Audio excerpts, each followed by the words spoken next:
Perhaps it's the voice of Mother Earth that's been silenced and unheeded for too long, coming through the voices of these courageous young women who are demanding that we listen and do something.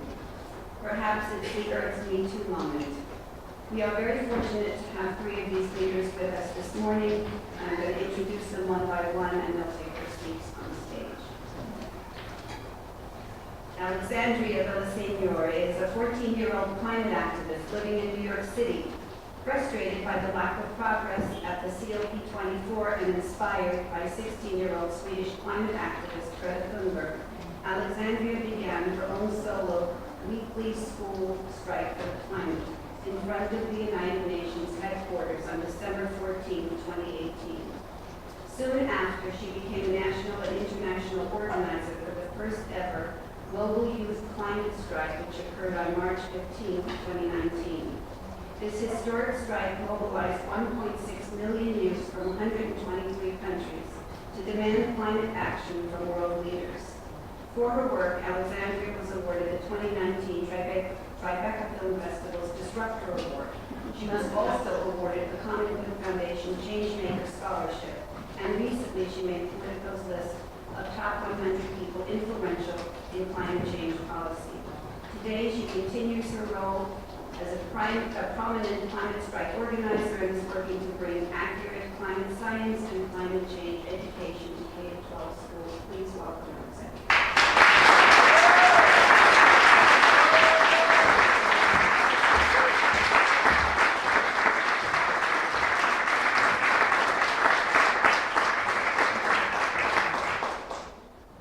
Born in Mexico, Shea Bastida came to the U.S. at the age of 13. She is now, I'm going to say a senior, almost, at Beacon High School and is the leader of the school's environmental club. She has worked with numerous climate organizations to communicate the implications of the existing climate crisis, among other issues. She spoke at the World Urban 409 in Malaysia as the youth representative for Mexico about the challenges that youth face because of the climate crisis.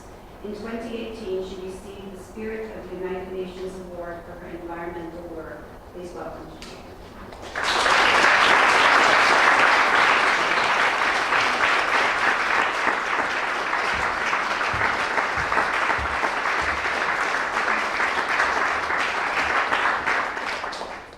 Colleen Schmidt is a writing coordinator for Columbia University Hub of the Sunrise Movement and an undergraduate studying environmental biology.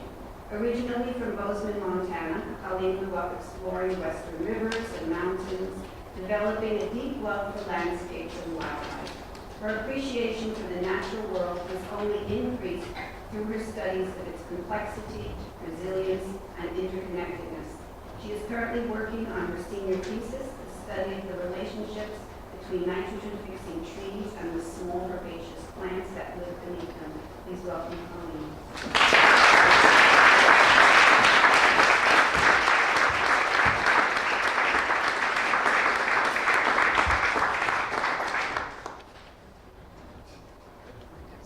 We're going to turn ourselves on.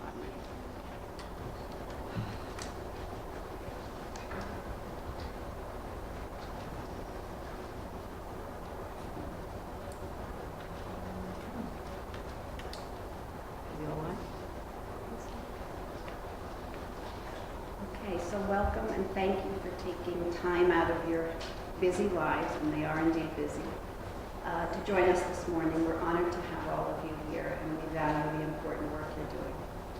So, first round of questions, a little bit about your background, your upbringing, when you began to realize that this was a serious problem and you became concerned, what were some of the influences that brought you to this point?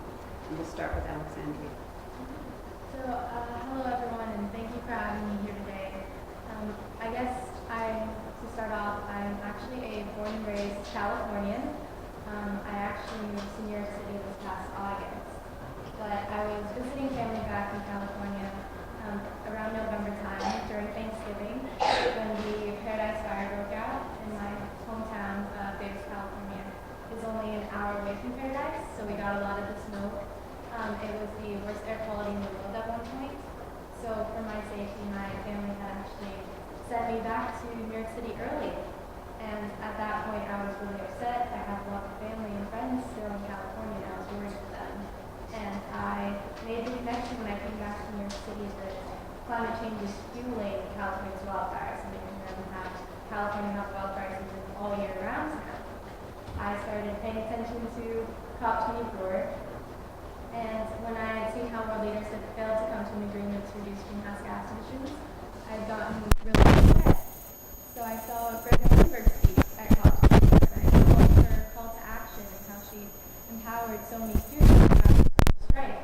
So I decided to go have my own school strike for climate at the United Nations headquarters on December 14th, which was actually the last day of COP24. And one thing leads to another, right? Okay, Shea. Hi everyone, my name is Shea Bastida Patrick. I was born and raised in Mexico. I moved here 3 years ago, so the adjustment just by itself is, moving at such a young age is hard. But in Mexico, I've always been surrounded by awareness of climate change issues because my parents have always fought for environmental justice. So they actually got a job here in the city with the Center for Earth Ethics with Karen Agor. And so that's why I've always been influenced by my parents. But then something happened in Mexico, so there's a lot of stories that I could tell, but I'm going to tell this one. There's this university that they were going to build on this land. It was just an open space, so they just went in, built the university. Halfway through, the university started to sink because the engineers, the architects, had not asked the people who lived there how the land worked. Because at a certain time of the year, it always happened every year. It would become, the earth would just become moist and, heavy things just go down. So because of that, I saw the university looks like this right now. And it's just there, and because of that, when they invited me to Malaysia to speak on behalf of youth and indigenous communities, I talked about the importance of considering indigenous perspective when you are taking action. I'm indigenous, I'm Otami, my name Shie means rain in Otami. And they have this cosmology of if the earth gives you so much, you have to give back. If the earth cares for you, you have to give back. It's all about reciprocity and thinking both ways. And so then that sparked my awareness, and that sparked my notion that people care about what you say. So when I went to Malaysia and I spoke at the UN once, they invited me to speak 2 more times at 2 different panels. And it was amazing for me to see that people actually cared about my experience and cared about what I had to bring to the table. So since then, I decided to speak up and tell my story. Because for me, it's my story. I've been living with it my whole life, so it's not that, I'm just used to it. But when I tell people, they're actually, they understand where I'm coming from, and they understand the experiences that I've gone through. So in Mexico, we had a food shortage because there was a drought, and then there was heavy rains which killed all the crops. And I didn't connect that to climate change until I read about it. And that's also why I think education is so important. And then in my school's environmental club, when I joined, it was all about watching videos of nature and videos of like the ocean. And so then I thought, what is happening here? There's a crisis happening. It's not only climate change, it's a climate catastrophe now. So then I decided that I was gonna change what's going on in that club. And I became leader this year of the club. And then I had a lot of speakers come over from Sunrise, from People's Climate Movement, from Extinction Rebellion. from Our Children's Trust, from New York Communities for Change, and I'm part of all of these organizations. With NY Renews, we go to Albany to lobby the CCPA, the Climate and Community Protection Act. With Sunrise, I was invited to speak on March 15th for the global strike. And right now I work with People's Climate Movement, PCM, and I think it's really important to work in an organization that represents all views, because that's the way you make the most change and you reach the most people. Thank you. Colleen. Hi. So I grew up in Bozeman, Montana, and nearby, and from a very young age, I knew that climate change was an issue, mostly because my parents were very good about composting and recycling and talking about carbon footprint and all that kind of things. They weren't activists, but they weren't activists outside, but they were activists in their home.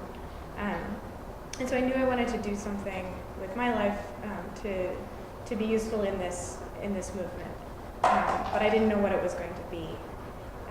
I came to Columbia, to New York City, to Columbia University for college, and decided to study environmental biology because I thought that would be one way of working towards these goals. And I saw a lot of activism happening throughout growing up, and didn't really get involved because I was unsure whether the movements that were happening were holistic enough. We're talking about the impacts that climate change is going to have on people, on humans, rather than just talking about atmospheric chemistry or the abstract ideas of the science. I wasn't seeing movements that were talking about how that was actually going to affect people until about a year ago, when a friend of mine joined the Sunrise Movement and told me about it and was saying it's about well-being, it's about all people, it's about economic issues too, it's about figuring out how to combat climate change while also making sure that we're caring for people and all peoples. And I thought that was incredible, and of course went back to school and promptly forgot about it until I saw a video on Facebook in November of my friend from high school getting marched away from the Capitol building in DC in handcuffs. And I realized that we could actually do something, and that this movement was ramping up. And so I called a couple of friends, and we talked about starting the Columbia hub of the Sunrise Movement. And my friend Naomi Hollard, who was the president of that this year, really took it and ran.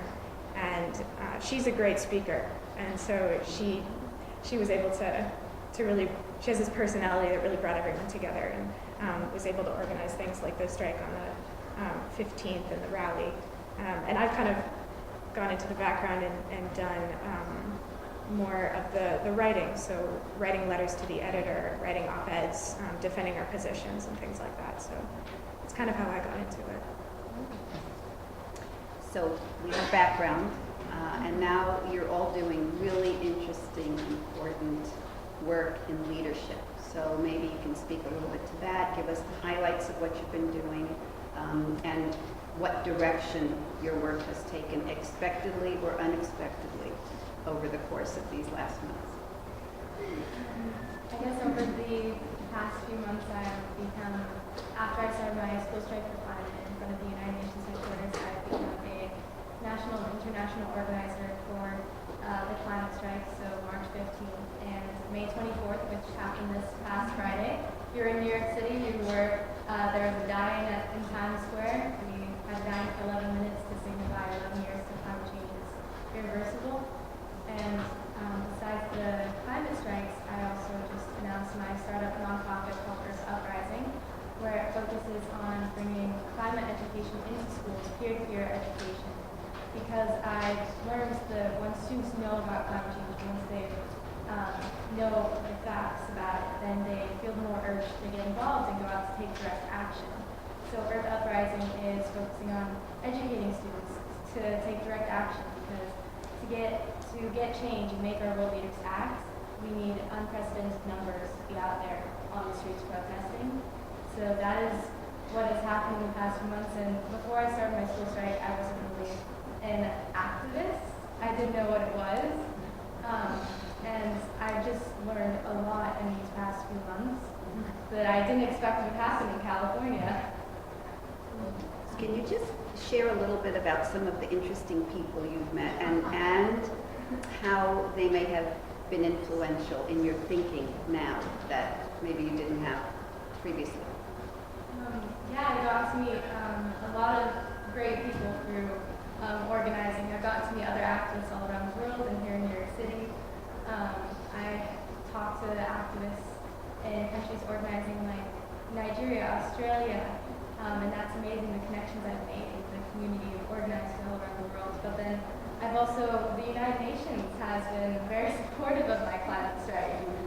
They've come out a couple times, they've invited me in for the Eco-Social Forum, for just a lot of their debriefs on the United Nations Climate Summit. I've also, the UN Youth Envoy has come out to my strike, and so has Akeem Steiner, who is the head of the UNDP. So the United Nations has been very supportive.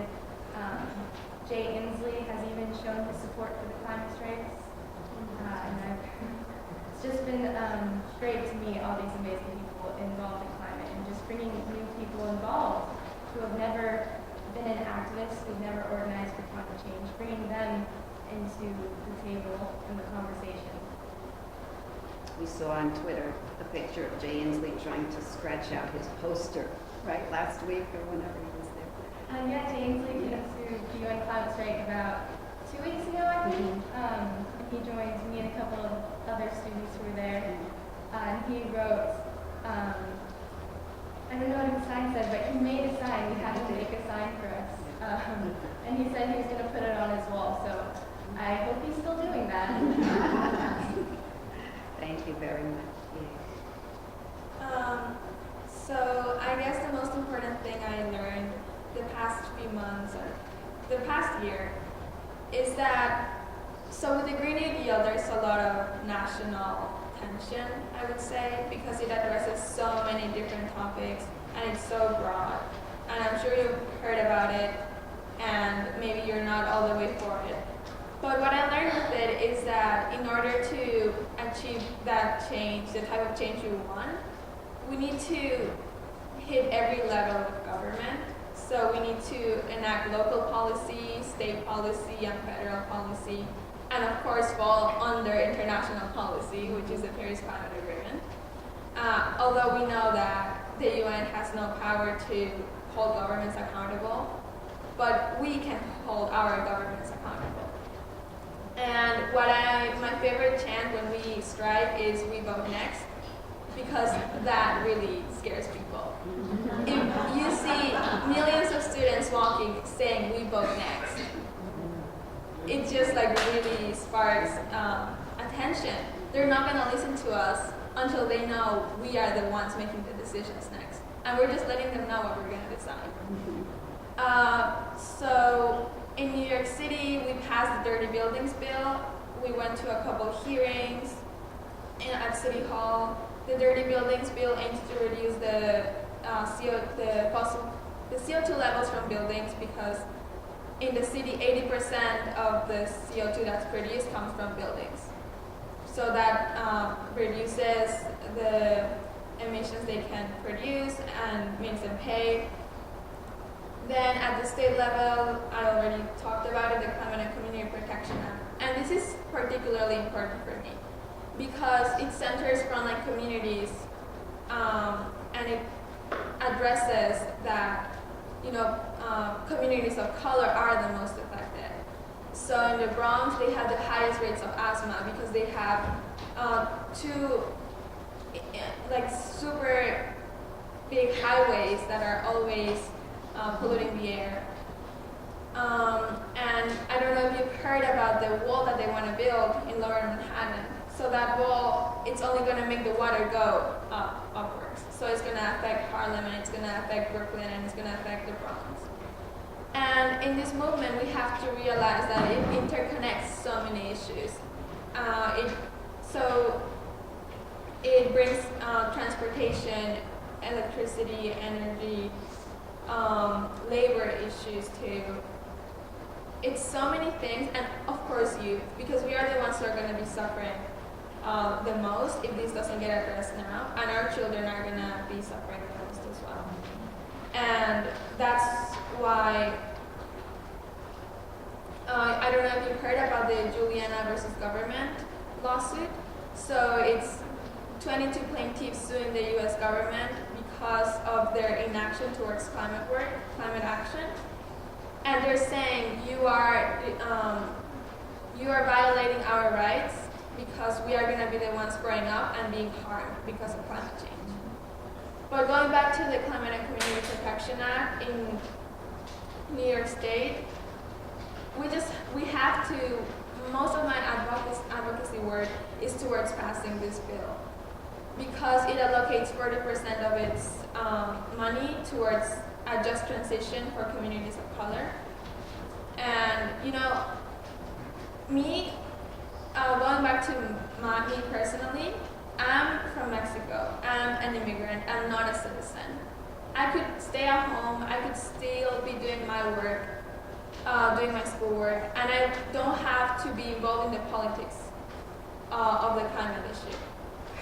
But I believe that this is an international issue, and wherever you are, you can make change, and wherever you are, you can influence people. And if I can influence people to vote for climate legislation here, I'm going to do it.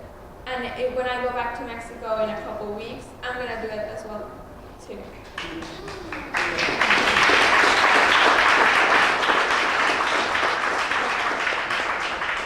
I'm going to make a plug later for the CCPA because we have some flyers in the back. Thank you so much. Colleen.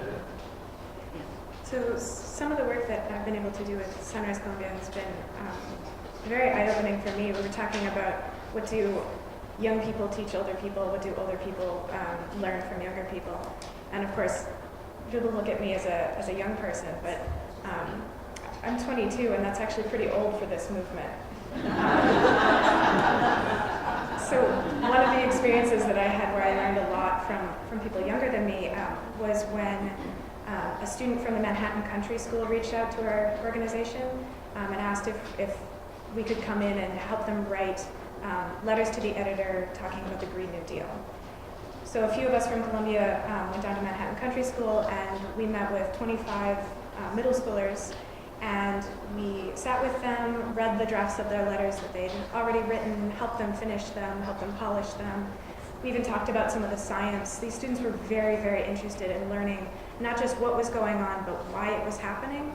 So it was really interesting for me to be able to have the climate knowledge to talk about why greenhouse gases work the way they do, and to be talking to these eager 11, 12-year-old kids who really wanted to know why the Earth was warming so that they could tell the newspapers that they were sending their letters to why it was warming and why they were scared. So it was really eye-opening to see how young these kids were and how passionate they were already about climate change, how scared they were, what they were worried about. I talked to a 12-year-old boy who was thinking about his children already. When I was 12, I don't think I was thinking about kids at all. So it was really eye-opening for me, and I was amazed by how little I had to do with the knowledge that I had in order to help them get their voices heard. We actually had a couple people publish their letters to the editor in newspapers.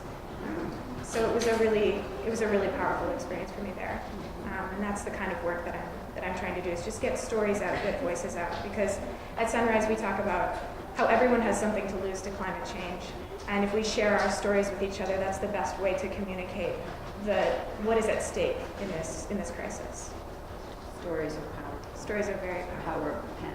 Yeah. Or the laptop. Or the keyboard. Yes, the keyboard.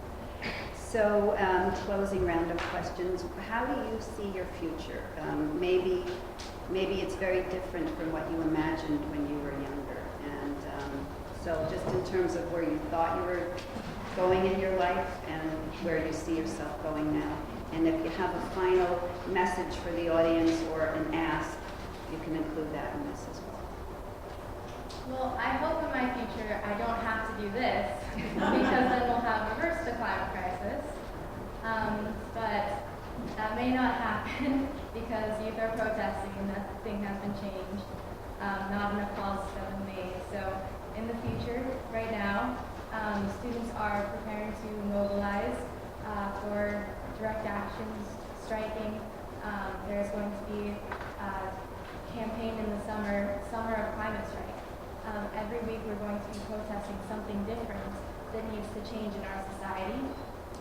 So we need to keep up the momentum of the youth right now because this is a changing point. And we are going to continue to change the conversation because with the youth there has been more awareness now.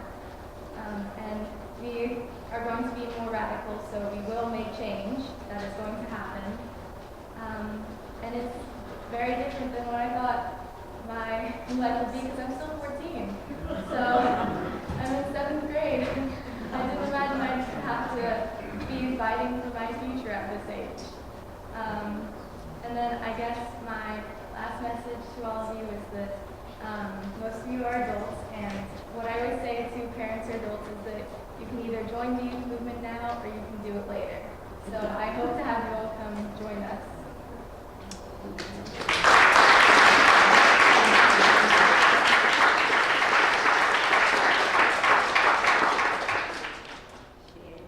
What does your future hold?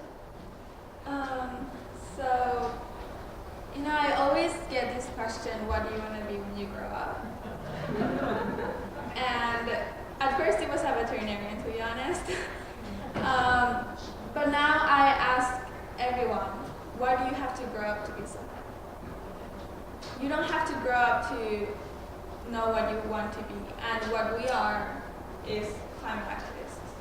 And what we are going to be, that depends on all of you and us when we get the chance to vote. But technically, I want to study sustainable development and environmental policy. And I actually want to go to Columbia because I think that their environmental studies are very strong right now. And I know that I'm going to keep being in the climate movement because it's not only about enacting change, but also about holding governments accountable.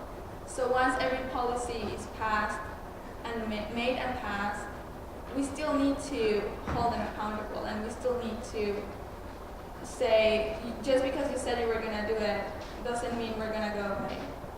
So a closing statement for you, just to wrap it up, just know that your voice counts, and every single person has the power to create change and raise awareness.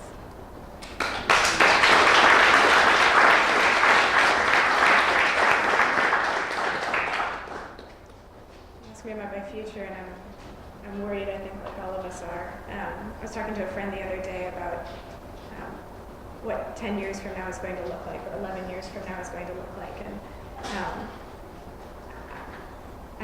I hope I won't be doing this. Like Alexandra was saying, I really hope I won't be having to keep doing this. But the next 10 years decides it, basically. A year from now, I will have graduated from college, and I'll be looking for a job. So probably something in environmental activism, environmental work like that. And then we just have to fight this fight.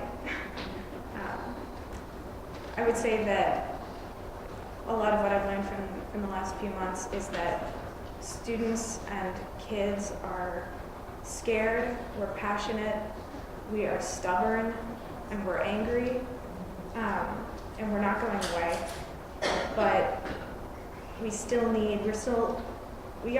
little naive, we're still a little lacking in the experience of the world, and all of you have that experience.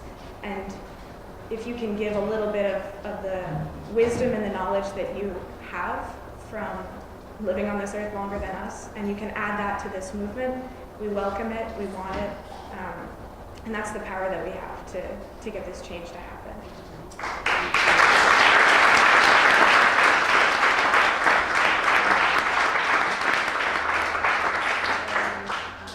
Just to wrap up this part, I just want to mention that there is a massive international climate strike being planned for September 20th, right? And that's not just a student strike, that's an everybody's strike. Walk out of your job, walk out of your home, walk out of your school, and go into the streets. I think Friday in Sweden, in Copenhagen, there were 30,000 or 40,000 youth in the street for this. And how many? 10 more. We can do that in New York City easily, right? So we need to get people out on the street. And again, I just want to thank these incredible young women, and let's heed their words today as we support them going forward. Thank you.